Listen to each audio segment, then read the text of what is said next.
بسم اللہ الرحمن الرحیم۔ والدین کی بخشش کے لیے یہ تسبیح پڑھیں، عذاب اٹھا لیا جائے گا۔ فرمان محمد مصطفیٰ صلی اللہ علیہ وآلہ وسلم نے فرمایا، جو بندہ یہ تسبیح پڑھ کر فوت شدہ کو ایصال ثواب کرے تو فرشتے اس کو اندھیری قبر سے نکال کر نور میں بدل دیتے ہیں۔ وہ تسبیح یہ ہے۔ ناظرین محترم، ہر مسلمان کی یہ خواہش ہوتی ہے کہ اس کے والدین دنیاوی آخرت دونوں میں بخشے جائیں اور اللہ کے ہاں بلند درجات پائیں۔ والدین کی خدمت کے حق میں دعا کرنا اولاد کا فرض ہے، اور جو اولاد والدین کے لیے ایصال ثواب کرتی ہے وہ نہ صرف دنیا میں کامیاب ہوتی ہے بلکہ آخرت میں بھی سرخرو ہوتی ہے۔ نبی کریم صلی اللہ علیہ وآلہ وسلم نے ہمیں والدین کے لیے مختلف دعائیں اور اذکار بتائے ہیں جن کی برکت سے ان کے گناہ معاف ہوتے ہیں اور ان کی قبریں نور سے بھر جاتی ہیں۔ تو ہمارا آج کا وظیفہ بھی حضور پاک صلی اللہ علیہ وآلہ وسلم کی بتائی ہوئی ایک ایسی تسبیح کا عمل ہے۔ جو شخص یہ تسبیح پڑھ لیتا ہے اس کے والدین کی بخشش ہو جاتی ہے۔ فرمایا کہ جو بندہ یہ دستی پڑھ کر فوت شدہ والدین کو ایصال ثواب کرے تو فرشتے اس کو اندھیری قبر سے نکال کر نور میں بدل دیتے ہیں۔ محترم ناظرین، حضرت جبرائیل علیہ السلام رسول کریم صلی اللہ علیہ وآلہ وسلم کے پاس براق لے کر آئے تو اس نے اپنے کان ہلائے۔ حضرت جبرائیل علیہ السلام نے کہا، اے براق رک جا، اللہ کی قسم آپ صلی اللہ علیہ وآلہ وسلم مثل کوئی تجھ پر سوار نہیں ہوگا۔ اور رسول اللہ صلی اللہ علیہ وآلہ وسلم شب معراج اعظم سفر ہوئے تو سڑک کے کنارے ایک بڑھیا کو دیکھا تو پوچھا، اے جبرائیل یہ کون ہے؟ عرض کیا، حضور آپ چلتے جائیں، آپ چلتے رہیے جتنا اللہ تعالیٰ نے چاہا۔ اچانک آپ صلی اللہ علیہ وآلہ وسلم نے سنا کہ راستے سے ہٹ کر کوئی چیز آپ کو بلا رہی ہے۔ حضرت جبرائیل علیہ السلام نے عرض کیا، حضور چلتے جائیے۔ آپ صلی اللہ علیہ وآلہ وسلم نے سفر جاری رکھا جتنا اللہ نے چاہا تو آپ کو مخلوق خدا میں سے کوئی ایک مخلوق ملی، یہ کہہ کر محبت نچھاور کر رہی تھی، السلام علیکم یا اول، السلام علیکم یا آخر، السلام علیکم یا حاشر۔ حضرت جبرائیل علیہ السلام نے عرض کیا، حضور ان کے سلام کا جواب دیجئے۔ تو آپ صلی اللہ علیہ وآلہ وسلم نے ان کے سلام کا جواب دیا۔ پھر دوسری اور تیسری مرتبہ بھی اسی مخلوق سے ملاقات ہوئی اور اس طرح کا واقعہ ہوا حتیٰ کہ آپ صلی اللہ علیہ وآلہ وسلم بیت المقدس پہنچ گئے۔ آپ کے لیے پانی، شراب اور دودھ پیش کیا گیا تو آپ صلی اللہ علیہ وآلہ وسلم نے دودھ لیا۔ حضرت جبرائیل علیہ السلام نے عرض کیا، کیا آپ صلی اللہ علیہ وآلہ وسلم نے فطرت کو پا لیا؟ اگر آپ پانی کو چن لیتے تو غرق ہو جاتے اور آپ کی امت بھی غرق ہو جاتی، اور اگر آپ شراب پی لیتے اور آپ کی امت گروہ ہو جاتے۔ پھر حضرت آدم علیہ السلام کے بعد آنے والے تمام انبیاء اکرام کو آپ صلی اللہ علیہ وآلہ وسلم کی خاطر جمع کیا گیا اور رسول اللہ صلی اللہ علیہ وآلہ وسلم نے اس رات ان کی امامت کروائی۔ پھر حضرت جبرائیل علیہ السلام نے کہا کہ وہ عورت جسے آپ نے اس کے پاس جا کر سلام کیا اور انہوں نے سلام کا جواب بھی دیا، میں نے ان سے پوچھا تم کون ہو؟ وہ کہنے لگے، ہم خوبرو اور نیک سیرت ہیں اور ان نیک کاروں کی بیویاں ہیں جو پاکیزہ ہیں اور ان کا دامن آلود نہیں، جو ہمارے ہاں مقیم رہیں گے اور کبھی پوچھ گچھ نہیں کریں گے، اور جنہیں ہمیشہ ہمیشہ کی زندگی ملے گی اور وہ کبھی نہیں مریں گے۔ پھر میں وہاں سے چلا آیا۔ ابھی تھوڑی ہی دیر گزری تھی کہ بہت سے لوگ جمع ہونے شروع ہو گئے۔ مؤذن نے اذان دی اور تکبیر ہوئی۔ ہم صرف باب امام کا انتظار کر رہے تھے کہ حضرت جبرائیل علیہ السلام نے میرا ہاتھ پکڑ کر مجھے آگے کر دیا، چنانچہ میں نے ان سب کی امامت کروائی۔ جب نماز سے فارغ ہوئے تو جبرائیل علیہ السلام نے مجھ سے پوچھا، کیا آپ صلی اللہ علیہ وآلہ وسلم کو معلوم ہے لوگوں نے آپ کی اقتدا میں نماز پڑھی ہے؟ میں نے کہا نہیں۔ حضرت جبرائیل علیہ السلام کہنے لگے کہ آپ کی اقتدا میں ہر اس نبی نے نماز ادا کی جسے اللہ تعالیٰ نے مبعوث کیا۔ پھر جبرائیل علیہ السلام میرا ہاتھ پکڑ کر آسمان کی طرف دروازے تک پہنچے تو جبرائیل علیہ السلام نے دروازہ کھلوایا۔ آسمان کے فرشتوں نے پوچھا، تم کون ہو؟ فرمایا، میں جبرائیل علیہ السلام ہوں۔ پوچھنے لگے، آپ کے ساتھ کون ہے؟ فرمایا، محمد مصطفیٰ صلی اللہ علیہ وآلہ وسلم۔ پوچھنے لگے، کیا آپ کو بلایا گیا ہے؟ فرمایا، ہاں، چنانچہ انہوں نے دروازہ کھول دیا اور کہنے لگی کہ ہم آپ کو اور آپ کے ساتھ آنے والے کو خوش آمدید کہتے ہیں۔ جب آسمان پر پہنچے تو وہاں حضرت آدم علیہ السلام سے ملاقات ہوئی۔ حضرت جبرائیل علیہ السلام نے کہا، اے محمد مصطفیٰ صلی اللہ علیہ وآلہ وسلم، آپ اپنے باپ آدم علیہ السلام کو سلام نہیں کریں گے؟ میں نے کہا، کیوں نہیں؟ چنانچہ میں آپ علیہ السلام کے پاس گیا اور انہیں سلام کیا۔ انہوں نے میرے سلام کا جواب دیا اور کہنے لگے، خوش آمدید میرے صالحہ فرزند اور میرے صالحہ نبی۔ کہ دوسرے آسمان کا دروازہ کھلوانے پر فرشتوں نے پوچھا، کون ہے؟ فرمایا، حضرت جبرائیل علیہ السلام۔ آپ کے ساتھ کون ہے؟ فرمایا، محمد مصطفیٰ صلی اللہ علیہ وآلہ وسلم۔ انہوں نے پوچھا، کیا آپ کو بلایا گیا ہے؟ فرمایا، ہاں۔ چنانچہ انہوں نے دروازہ کھولا اور مرحبا کہتے ہوئے آپ کا استقبال کیا۔ یہاں حضرت عیسیٰ علیہ السلام اور ان کے خالص بھائی یحییٰ علیہ السلام سے ملاقات ہوئی۔ تیسرے آسمان پر بھی یہی سوال و جواب ہوئے، جہاں حضرت یوسف علیہ السلام سے ملاقات ہوئی۔ ہر آسمان پر حضرت جبرائیل علیہ السلام اور فرشتوں کے درمیان یہی مکالمہ ہوا۔ چوتھے آسمان پر حضرت ادریس علیہ السلام سے ملاقات ہوئی، پانچویں پر حضرت ہارون علیہ السلام سے، اور چھٹے پر حضرت موسیٰ علیہ السلام سے ملاقات ہوئی، اور ساتویں پر حضرت ابراہیم علیہ السلام سے۔ حضرت جبرائیل علیہ السلام نے کہا، اے محمد مصطفیٰ صلی اللہ علیہ وآلہ وسلم، آپ اپنے باپ ابراہیم علیہ السلام کو سلام نہیں کریں گے؟ میں نے کہا، کیوں نہیں؟ چنانچہ میں آپ کے پاس گیا اور انہیں سلام کیا۔ آپ نے میرے سلام کا جواب دیا اور خوش آمدید اے صالحہ نبی اور مرحبا اے صالحہ فرزند کہہ کر انہیں کلمات سے نوازا، اور پھر جبرائیل علیہ السلام مجھے ساتویں آسمان پر لے گئے۔ ایک نہر پر پہنچے جس کے جام موتی، یاقوت اور زمرد کے اور سبز رنگ کے نہایت ہی تر و تازہ پرندے تھے۔ میں نے کہا، اے جبرائیل علیہ السلام، یہ پرندے بہت تازہ اور نفیس ہیں۔ انہوں نے جواب دیا کہ انہیں کھانے والے ان سے بھی زیادہ عمدہ ہیں۔ پھر انہوں نے پوچھا، اے محمد مصطفیٰ صلی اللہ علیہ وآلہ وسلم، آپ جانتے ہیں کہ یہ نہر کون سی ہے؟ میں نے کہا، نہیں۔ انہوں نے کہا، یہ کوثر ہے جو اللہ تعالیٰ نے آپ کو عطا فرمائی ہے۔ میں نے دیکھا کہ اس میں سونے اور چاندی کے جام ہیں۔ یہ نہر یاقوت و زمرد کی چھوٹی چھوٹی کنکریوں پر رواں ہے۔ اس کا پانی دودھ سے بھی زیادہ سفید ہے۔ میں نے سونے کا ایک جام لیا اور ایک اس پانی سے بھر کر پیا تو یہ مجھے شہد سے زیادہ شیریں اور کستوری سے زیادہ خوشبودار محسوس ہوا۔ پھر حضرت جبرائیل علیہ السلام نے مجھے لے کر چلے یہاں تک کہ میں ایک درخت تک پہنچا۔ وہاں ہر رنگ کے ابر نے مجھے ڈھانپ لیا۔ جبرائیل علیہ السلام نے مجھے چھوڑ دیا۔ میں اللہ تعالیٰ کے حضور سجدہ ریز ہو گیا۔ اللہ تعالیٰ نے مجھے فرمایا، اے محمد مصطفیٰ صلی اللہ علیہ وآلہ وسلم، میں نے زمین و آسمان کی تخلیق کے دن سے تم پر اور تمہاری امت پر 50 نمازیں فرض کر دی ہیں، اس لیے آپ اور آپ کی امت ان کی پابندی کریں۔ بادل مجھ سے چھٹ گیا۔ جبرائیل علیہ السلام نے میرا ہاتھ پکڑا۔ میں تیزی سے چلتے ہوئے حضرت ابراہیم علیہ السلام کے پاس سے گزرا۔ انہوں نے مجھ کو کوئی بات نہ کہی۔ پھر موسیٰ علیہ السلام کے پاس آیا تو انہوں نے پوچھا، یا محمد، کیا بنا کر آئے ہو؟ میں نے جواب دیا کہ میرے رب نے مجھ پر اور میری امت پر 50 نمازیں فرض کی ہیں۔ انہوں نے کہا کہ یہ نہ ہو آپ کے بس کی بات نہیں اور نہ آپ علیہ السلام کی امت کے۔ آپ رب کے پاس جائیے اور کمی کا سوال کیجیے۔ چنانچہ میں تیزی سے لوٹ کر درخت کے پاس آیا تو مجھے ایک بادل نے ڈھانپ لیا۔ جبرائیل علیہ السلام مجھے چھڑائیں اور میں بارگاہ خداوندی میں سجدہ ریز ہو گیا۔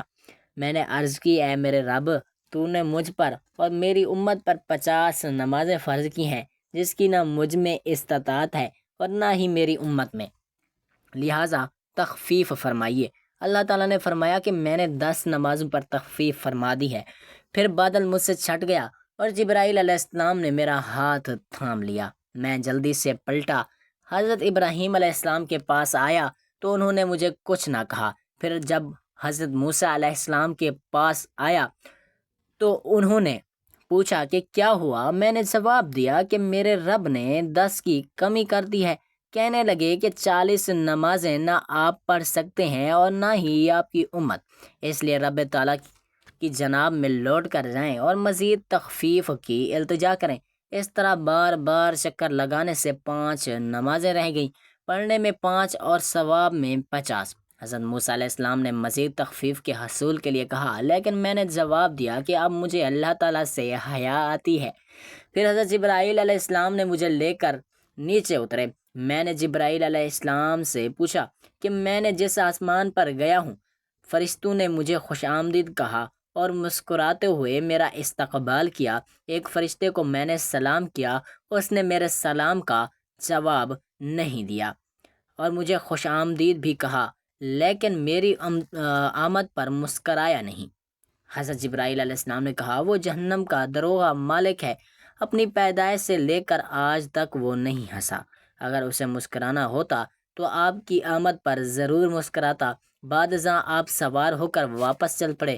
دوران سفر آپ کا گزر قریش کے ایک قافلے سے ہوا جس پر غلہ لدا ہوا تھا۔ ان میں سے ایک اونٹ پر 2 بورے تھے، ایک سیاہ اور دوسرا سفید۔ جب آپ علیہ السلام اونٹوں کے اس قافلے سے گزرے تو ایک بلک کر گھوما، جس کی وجہ سے اونٹ گر پڑا اور اس کی ٹانگ ٹوٹ گئی۔ پھر آپ سفر کرتے واپس پہنچ گئے۔ صبح ہو گئی تو آپ نے لوگوں کو اس واقعے کی اطلاع دی۔ قریش نے یہ بات سنی تو بھاگم بھاگ حضرت ابوبکر صدیق رضی اللہ تعالیٰ عنہ کے پاس آئے اور انہیں کہنے لگے، کیا تم نے اپنے ساتھی کی بات سنی جن کا دعویٰ یہ ہے کہ انہوں نے آج کی رات 1 مہینے کا سفر طے کیا اور اسی رات واپس لوٹ آئے؟ حضرت ابوبکر صدیق رضی اللہ تعالیٰ عنہ فرماتے ہیں لگے کہ آپ علیہ السلام نے یہ فرمایا ہے تو واقعی آپ صلی اللہ علیہ وآلہ وسلم سچے ہیں۔ ہم تو اس سے بڑی اور بات کیا ہو سکتی ہے کہ آپ صلی اللہ علیہ وآلہ وسلم آسمان کی خبریں پہنچتی ہیں، آپ صلی اللہ علیہ وآلہ وسلم کی تصدیق کرتی ہے۔ مشرکین رسول اللہ صلی اللہ علیہ وآلہ وسلم کو کہنے لگے کہ آپ اپنے دعوے کی کوئی دلیل اور نشانی پیش کریں۔ تو آپ صلی اللہ علیہ وآلہ وسلم نے فرمایا، میں فلاں فلاں جگہ قریش کے قافلے کے پاس سے گزرا، قافلے کے اونٹ ہمیں دیکھ کر بھاگ گئے۔ ان میں سے ایک اونٹ پر ایک سیاہ اور ایک سفید 2 بورے لدے ہوئے تھے، وہ نیچے گرا اور اس کی ایک ٹانگ ٹوٹ گئی۔ جب قافلہ واپس پہنچا تو انہوں نے قافلے والوں سے اس کے متعلق دریافت کیا تو انہوں نے بالکل وہی بات بتائی جو رسول اللہ صلی اللہ علیہ وآلہ وسلم پہلے بتا چکے تھے۔ کہتے ہیں کہ اس تصدیق کے باعث حضرت ابوبکر صدیق رضی اللہ تعالیٰ عنہ کا لقب صدیق پڑ گیا۔ پھر لوگ آپ سے پوچھنے لگے کہ کیا حاضرین میں آپ کے ساتھ موسیٰ اور عیسیٰ علیہ السلام بھی تھے؟ آپ صلی اللہ علیہ وآلہ وسلم نے فرمایا، ہاں۔ وہ کہنے لگے، پھر ان کا حلیہ بیان کریں۔ آپ صلی اللہ علیہ وآلہ وسلم نے فرمایا، حضرت موسیٰ گندمی رنگ کے ہیں جیسا ازدمان کے لوگ ہوتے ہیں، اور عیسیٰ موضوع ساخت درمیانے قد والے ہیں اور سرخی میل رنگ کے ہیں، گویا ان کے بالوں سے موٹی للک رہی ہے۔ اس سیاق میں بھی عجائب و غریب ہیں۔ ناظرین محترم، زندگی اور موت 2 حقیقتیں ہیں جن سے کسی کا مفر نہیں۔ روح نے ایک دن اس دنیا سے کوچ کر جانا ہے اور موت کے بعد ایک نئی زندگی کا آغاز ہوتا ہے جسے برزخی زندگی کہا جاتا ہے۔ موت کی حقیقت، قبر کی منازل اور اس کے بعد پیش آنے والے مراحل پر نظر ڈالنا ایک ایمان افروز تجربہ ہو سکتا ہے۔ موت ایک ایسی حقیقت ہے جس کا سامنا ہر ذی روح کو کرنا ہے۔ ایسا کہ قرآن میں ارشاد ہے، ہر نفس کو موت کا مزہ چکھنا ہے۔ موت اس دنیا سے آخروی یہ دنیا کی طرف منتقلی کا ایک دروازہ ہے۔ موت کے وقت انسان پر جو کیفیت طاری ہوتی ہے وہ اس کے اعمال کے مطابق مختلف ہوتی ہے۔ نیک کار کے لیے موت کا وقت آسان اور پرسکون ہوتا ہے، جبکہ بدکار کے لیے انتہائی تکلیف دہ۔ جب انسان کی زندگی کا وقت پورا ہو جاتا ہے تو ملک الموت حضرت عزرائیل علیہ السلام اس کی روح قبض کرنے کے لیے آتے ہیں۔ نیک روحوں کو جنت کی خوشخبری سنا دی جاتی ہے، مگر بد روحوں کے لیے سختی اور عذاب کا اعلان کیا جاتا ہے۔ تو ہمارا آج کا وظیفہ بھی مرنے کے بعد یا وہ لوگ جن کے والدین اس دنیا سے جا چکے ہیں ان کی مغفرت اور بخشش کا بہترین عمل ہے۔ تو ناظرین محترم، وقت کی نزاکت کو مد نظر رکھتے ہوئے چلتے ہیں آج کے وظیفے کی جانب۔ آپ کو وہ تصویر بتاتے ہیں کہ جس کے بارے میں حضرت محمد مصطفیٰ صلی اللہ علیہ وآلہ وسلم نے فرمایا کہ جو شخص یہ تسبیح پڑھ کر لیتا ہے اور اس کا ثواب اپنے والدین کو ایصال کرتا ہے تو ان کے والدین کی قبر کو نور سے منور کر دیا جاتا ہے، ان کے والدین کی بخشش کر دی جاتی ہے، کیونکہ نیک اولاد بھی والدین کے لیے صدقہ جاریہ بن جاتی ہے۔ جو بھی نیک اعمال کرتے ہیں، جو بھی ذکر و اذکار کرتے ہیں، اس کا ثواب اس کے والدین کو بھی دیا جاتا ہے، اس کے والدین کے لیے بخشش کا ذریعہ بنتا ہے۔ آپ کسی نماز کے بعد بھی پڑھنا چاہیں تو اس کو پڑھ سکتے ہیں، اور اس تسبیح کو پڑھنے کے لیے شرط ایک ہی ہے کہ آپ نے باوضو حالت میں اس کو پڑھنا ہے۔ اس کو پڑھنے کی وجہ سے سب سے پہلے آپ نے حضور پاک صلی اللہ علیہ وآلہ وسلم کی ذات اقدس پر درود پاک کا نذرانہ پیش کرنا ہے۔ درود پاک آپ کوئی سا بھی پڑھ سکتے ہیں، آپ صلی اللہ علیہ وآلہ وسلم پڑھ سکتے ہیں، آپ صلی اللہ علیہ محمد پڑھ سکتے ہیں، لیکن درود ابراہیمی کی فضیلت اور برکت بہت زیادہ ہے، اس لیے ثواب کے طور پر ایک مرتبہ میرے ساتھ بھی پڑھ لیں۔ اللہم صلی علی محمد وعلی آل محمد کما صلیت علی ابراہیم وعلی آل ابراہیم انکا حمید مجید۔ اللہم بارک علی محمد وعلی آل محمد کما بارکت علی ابراہیم وعلی آل ابراہیم انکا حمید مجید۔ محترم ناظرین، درود پاک پڑھنے کے بعد آپ نے ایک تسبیح پکڑ لینی ہے، اور اس تسبیح پر آپ نے یہ مبارک کلمات پڑھنا ہے۔ شروع کر دیتے ہیں۔ اگر آپ کے پاس بھی موجود نہ ہو تو آپ ہاتھوں کی انگلیوں پر توجہ اور دھیان کے ساتھ خلوص نیت اور کامل یقین کے ساتھ اس تسبیح کو پڑھ سکتی ہیں، لیکن یاد رکھیے تعداد بالکل بھی کم یا زیادہ نہ ہو۔ جو طریقہ آپ کو بتایا جائے اسی تعداد کے مطابق کی جائے، اسی تعداد کے مطابق آپ نے اس تسبیح کو پڑھنا ہے، کیونکہ تعداد میں کمی بیشی ہو گئی تو وظیفہ ضائع چلا جائے گا، پھر اس کا ثواب آپ کے والدین کو نہیں پہنچ سکے گا۔ تو اس لیے آپ نے بتائی گئی ترتیب اور تعداد سے تسبیح کو پڑھنا ہے۔ تو آپ نے سبحان اللہ العظیم و بحمدہ سبحان اللہ اس کو پڑھنا ہے۔ یاد رہے کہ اس کو آپ نے تسبیح ایک دانے پر گن گن کر پڑھنا ہے، اور پورا 100 مرتبہ آپ نے اس کو پڑھنا ہے۔ یہ تسبیح ایک انمول خزانہ ہے جو دنیا و آخرت میں کامیابی کا ذریعہ وسیع ہے۔ یہ وہ کلمات ہیں جس کے پڑھنے سے حضور پاک صلی اللہ علیہ وآلہ وسلم نے فرمایا کہ پڑھنے والے کے والدین کی بخشش کر دی جاتی ہے، ان کی قبروں کو نور سے منور کر دیا جاتا ہے، ان کی آخرت کی منزلیں آسان کر دی جاتی ہیں، ان کو جہنم کی آگ سے حفاظت ملتی ہے، قیامت کے دن عرش الہی کا سایہ نصیب ہوتا ہے، حوض کوثر سے سیرابی ہوتی ہے۔ اس کی فضیلت کے بارے میں ہمارے نبی پاک صلی اللہ علیہ وآلہ وسلم نے خود بیان فرمایا، جو شخص ہر جمعے کی نماز کے بعد 100 مرتبہ یہ کلمات پڑھتا ہے، اللہ تعالیٰ اس کے 1000 گناہ معاف فرماتا ہے، اور اس کے والدین کے 24,000 گناہ بخش دیتا ہے۔ اس عظیم وظیفے کی برکت سے ماں باپ مغفرت نصیب ہوتی ہے، کلمہ شہادت پر دنیا سے رخصت ہوتا ہے۔ حضرت اسرائیل علیہ السلام روح قبض کرتے وقت نرمی فرماتے ہیں، قبر منور اور جنت کے باغوں میں سے ایک باغ بن جاتی ہے، اور اللہ کی بے شمار رحمتیں نازل ہوتی ہیں۔ تو یہ تسبیح کا عمل ہر مسلمان مرد عورت کو کرنا چاہیے، تاکہ ان کے نیک اعمال میں اضافہ ہو، ان کے والدین کے گناہوں کی مغفرت ہو، ان کی قبر نور سے روشن ہو جائے، اور ان کے درجات کی بلندی ہو۔ تو ناظرین، بتائی گئی تعداد کے مطابق یہ تسبیح پڑھنے کے بعد اتنا ہی درود پاک پڑھنا ہے جتنا آپ نے وظیفہ شروع کرنے سے پہلے پڑھا تھا، اور اس کے بعد دل ہی دل میں اللہ تعالیٰ سے اپنے گناہوں پر ندامت محسوس کرتے ہوئے توبہ کرنی ہے، اور اپنے والدین کے لیے بخشش کی دعا کرنی ہے۔ دعا ہے کہ اللہ تعالیٰ نیک بات کو سننے، سمجھنے اور اس پر عمل کرنے کی طاقت اور توفیق فرمائے۔